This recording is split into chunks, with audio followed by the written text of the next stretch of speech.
पर बात करने के लिए जो खास मेहमान हमारे साथ चर्चा में शामिल हो रहे हैं उनका तारुफ आपसे कराना चाहेंगे। आलोक वत्स साहब, लीडर बीजेपी, हमारे साथ मौजूद हैं इस चर्चा में। डॉक्टर स्नेहा आशीष वर्धन पांडे साहब, कांग्रेस स्पोक पर्सन, हमारे साथ रहेंगे। इसके साथ ही पीयूष पंत साहब, सीनियर जर्नलिस्ट, हमारे साथ चर्चा में है और निरंजन पोद्दार साहब, पॉलिटिकल एनालिस्ट भी हमारे साथ इस चर्चा में है। आप लोगों का बहुत बहुत इस्तकबाल है सलाम टीवी में। निरंजन साहब, अमेठी का अगर सियासी गणित हम देखें, यहाँ पर तो 5 असेंबली सीटें आती हैं और 2022 में 4 बीजेपी ने जीती है, 1 समाजवादी पार्टी ने जीती है। जाहिर सी बात है कि कांग्रेस ने यहाँ से एक भी सीट नहीं जीती है। कांग्रेस का वोट शेयर यहाँ कम हुआ है पिछले 2 से 3 चुनावों को हम देखें, इसमें भी कोई शक नहीं है। तो कांग्रेस खुदकुशी क्यों करेगी और कांग्रेस की तरफ से खुदकुशी करने के लिए राहुल गांधी को आगे क्यों लाया जाएगा, जब एक राष्ट्रीय फलक के नेता है जिसका जिक्र डॉक्टर स्नेहा आशीष वर्धन साहब यहाँ कर रहे थे। आपको लगता है कि बीजेपी कह रही है कि राहुल गांधी यहाँ से डरकर भाग गए हैं, ये बीजेपी को भ्रमित करने की क्या कांग्रेस की स्ट्रैटेजी है?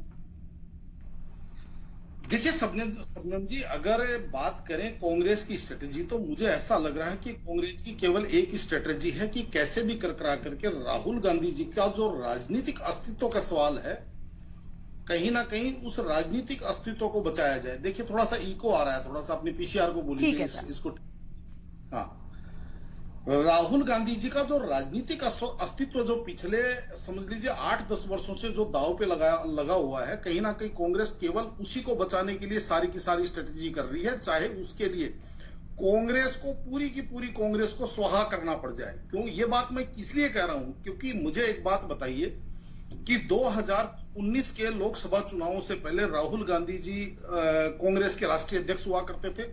और उसके बाद में जिस तरीके से 2019 के चुनावों के अंदर इनकी बहुत ही ज्यादा, जिसको कहते हैं कि एक जबरदस्त हार हुई, उसके बाद में आपने देखा होगा कि राहुल गांधी जी ने सभी पदों से त्याग पत्र दे दिया। कांग्रेस के किसी भी पद के ऊपर वो वर्तमान में नहीं है, लेकिन निर्णयकर्ता आज भी राहुल गांधी जी है। क्योंकि आपने देखा होगा खड़गे जी ने भी कई बार बोलते हुए सुने गए हैं कि हम हाईकमांड से बात करके इस बारे में जवाब देंगे। तो खड़गे जी से ऊपर कौन हाईकमांड है, ये मुझे तो आज तक किसी राजनीतिक विश्लेषक कोई बता नहीं पाया। दूसरी बात, हम यहाँ पर बात कर रहे हैं अमेठी और रायबरेली की। देखिए निश्चित रूप से कांग्रेस सारी चीजों का गुणा भाग लगा रही है और कांग्रेस को इस बात का पता था कि 2019 के अंदर जिस तरीके से रायबरेली के अंदर 57,000 वोटों से राहुल जी हारे और उसके बाद में लगातार स्मृति ईरानी वहां पे कैंप कर रही हैं और जिस तरीके से उन्होंने अमेठी के अंदर अपना प्रभाव बढ़ाया, और आपने देखा होगा कि जो अमेठी के जिलाध्यक्ष हैं, कांग्रेस के जो जिलाध्यक्ष हैं, जिन्होंने जो राहुल गांधी जी को चुनाव लड़वाने के अंदर अग्रणी भूमिका निभाते थे, वो भी कहीं ना कहीं पार्टी छोड़ करके अपनी टीम के साथ भारतीय जनता पार्टी में शामिल हो गए। यानी कि आज की तारीख में अमेठी के अंदर कांग्रेस, आप ये समझ लीजिए, सर्वाधिक कमजोर स्थिति में थी और कांग्रेस को यह भी पता था कि अब अगर दोबारा से अमेठी चुनाव लड़ने जाते हैं और अगर वोट का अंतर जो पिछली बार 57,000 वोटों का था, वो अगर इस बार 1,00,000-1.5 लाख वोटों का अगर अंतर बन गया, तो कहीं ना कहीं जो राहुल गांधी जी की जो ख्याति है, इसके अंदर इतना लैंडस्लाइडिंग होगी कि कांग्रेस शायद उसको रिपेयर भी ना कर पाए। पहली बात, रायबरेली भेजने का केवल तात्पर्य यही है कि उत्तर प्रदेश या यूं कहें कि अवध क्षेत्र के अंदर इनकी प्रेजेंस भी बनी रहे और कहीं ना कहीं आप ये समझ लीजिए इनको वो अपयश भी नहीं झेलना पड़े कि जो अपयश की संभावना अमेठी के अंदर थी। लेकिन अब जिस तरीके से अमेठी में राहुल गांधी जी चुनाव में उतरे हैं, कहीं ना कहीं देखिए, मुझे सबनम जी ये बात कहने में कोई गुरेज नहीं कि मेरे हिसाब से इनकी जो राजनीतिक रणनीति है, ये मुझे नहीं पता कौन बना रहा है, लेकिन कहीं ना कहीं इन्होंने राहुल गांधी जी के जो प्रतिष्ठा थी उसको फिर दांव पे लगा दिया। ये इसलिए कह रहा हूं कि आपने देखा होगा जो दिनेश प्रताप सिंह जी हैं, उन्होंने 2019 का लोकसभा चुनाव सोनिया जी के खिलाफ लड़ा था और उसके अंदर उन्होंने हार का अंतर, यानी कि सोनिया जी की जीत का अंतर उन्होंने घटा करके और लगभग समझ लीजिए 1,60,65,000 वोटों पे लेके आ गए थे।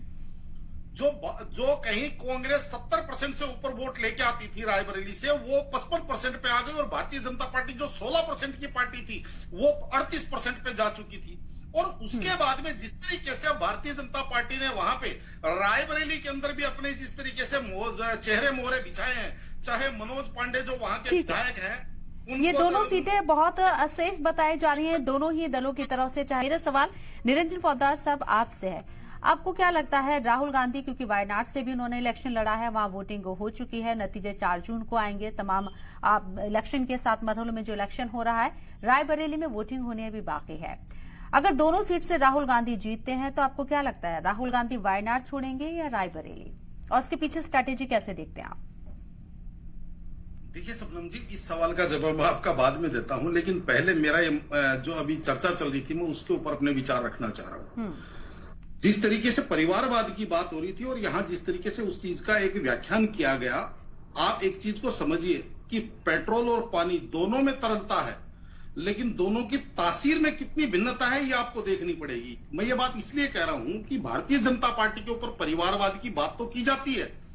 लेकिन आप मुझे एक बात बताइए, अडवाणी जी के बाद में प्रतिभा अडवाणी तो प्रत्याशी नहीं बनी प्रधानमंत्री पद की या राष्ट्रीय अध्यक्ष पद की, और आज की तारीख में भी अगर हम बात करें तो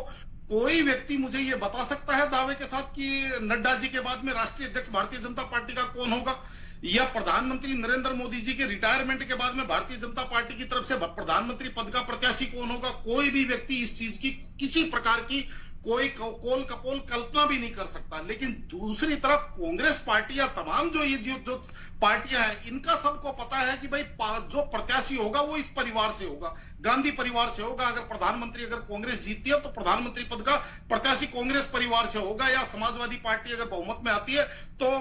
यादव परिवार से होगा। तो इसलिए दोनों की तासीर में फर्क है। हाँ, जो राजनीतिक लोग हैं उनके परिवार के बच्चे राजनीति में आते हैं, लेकिन उनको भी जो जिस तरीके से पारितोषिक मिलता है वो उनकी योग्यता के आधार पर मिलता है। नहीं तो आपने देखा होगा प्रमोद महाजन जी के बेटे थे राहुल महाजन, उनको इन्होंने उठा करके साइड लाइन कर दिया क्योंकि उनको दिखा कि इनमें राजनीतिक प्रतिभा नहीं है, तो उनको साइड लाइन कर दिया। और कितने परिवारों के बच्चे ऐसे थे जिनको उठा करके साइड लाइन कर दिया, जैसे क्रिकेट के अंदर रोहन गावस्कर पीछे हट गए। तो उसी तरीके से राजनीति के अंदर आप देखेंगे तो जो बाकी के जो जिनके ऊपर परिवारवाद का आरोप लगता है वो पार्टियां कहीं ना कहीं निरंतर असफल रहने के बाद में भी अपने उस परिवारवाद के यानी उस वंशवादी राजनीति को छोड़ते नहीं है। अगर आज कांग्रेस की ही बात करें तो पिछले 58 चुनावों का अगर आप ब्यौरा उठा करके देखेंगे तो लगभग 49 चुनावों के अंदर राहुल गांधी जी का नेतृत्व असफल रहा, लेकिन उसके बावजूद भी सबसे बड़े नेता तो राहुल गांधी जी हैं, पहली बात। अब दूसरी बात, आपके सवाल का जवाब जैसे आपने कहा, देखिए निश्चित रूप से आपको मैं बता रहा हूं, कांग्रेस की रणनीति मुझे नहीं पता आज कौन बना रहा है और किस तरीके की बना रहा है और वो क्या चाह रहा है। वो कांग्रेस का दोबारा से पुनरुत्थान चाह रहा है या कांग्रेस को रसातल में ले जाना चाह रहा है। ये बात इसलिए कह रहा हूं क्योंकि मुझे एक बात बताइए, पहले वायनाड से चुनाव लड़ा और उसके बाद में 3 तारीख यानी अंतिम दिन तक पसोपेश में रही अमेठी की भी जनता, रायबरेली की भी जनता, और पूरे देश में कयास लगाए जाते रहे कि भाई अमेठी रायबरेली के ऊपर क्या निर्णय आएगा, अमेठी रायबरेली पे क्या निर्णय आया। अंततः जो निर्णय आया वो आया कि जी हमने बहुत बड़ी स्ट्रेटेजी कर दी, स्मृति ईरानी को हमने अमेठी में फंसा दिया और रायबरेली राहुल गांधी जी आ गए सेफ सीट। निश्चित रूप से आज तक सेफ सीट मानी गई है, लेकिन जिस तरीके से 2019 में भारतीय जनता पार्टी ने घेराव करके उस सीट का शिकार किया था, कहीं ऐसा अगर हुआ कि रायबरेली की सीट के अंदर भी अगर कहीं मान लीजिए, मैं ये कह रहा हूं राहुल गांधी जी रायबरेली जीत रहे हैं, लेकिन अगर 1% इस बात की संभावना मान के चलिए कि अगर वहां पे भी अगर इनका घेराव करके अगर इस सीट का शिकार कर लिया गया तो कांग्रेस की और राहुल गांधी जी की प्रतिष्ठा क्या होगी। और इसके अंदर देखिए जनता आज जिस तरीके से आजकल समझ लीजिए विवेकशील है, वो चीज समझती है कि राहुल गांधी जी वायनाड चुनाव लड़कर के आए हैं और उसके बाद में अगर इन्होंने रायबरेली जीतने के बाद में इनको दोनों में से एक सीट रखनी पड़ेगी, और अगर ये रायबरेली इन्होंने छोड़ी तो लड़ा क्यों, और अगर इन्होंने वायनाड छोड़ा तो 2019 के अंदर जो वायनाड विषम परिस्थितियों में इनके साथ खड़ा हुआ था, कहीं ना कहीं उस वायनाड की जनता के साथ विश्वासघात होगा। और उसके बाद में जिस तरीके से ये कह रहे हैं कि प्रियंका जी इसलिए नहीं लड़ी कि परिवारवाद का आरोप लगेगा या ये लगेगा, तो मुझे एक बात बताइए, जो कहा जा रहा है कि उसके बाद में जिस सीट को राहुल जी छोड़ेंगे उस सीट से प्रियंका जी बाई इलेक्शन में चुनाव जीत करके संसद चली जाएंगी, तो उस टाइम परिवारवाद का आरोप नहीं लगेगा। यानी कि दोहरा मापदंड। और कांग्रेस इसका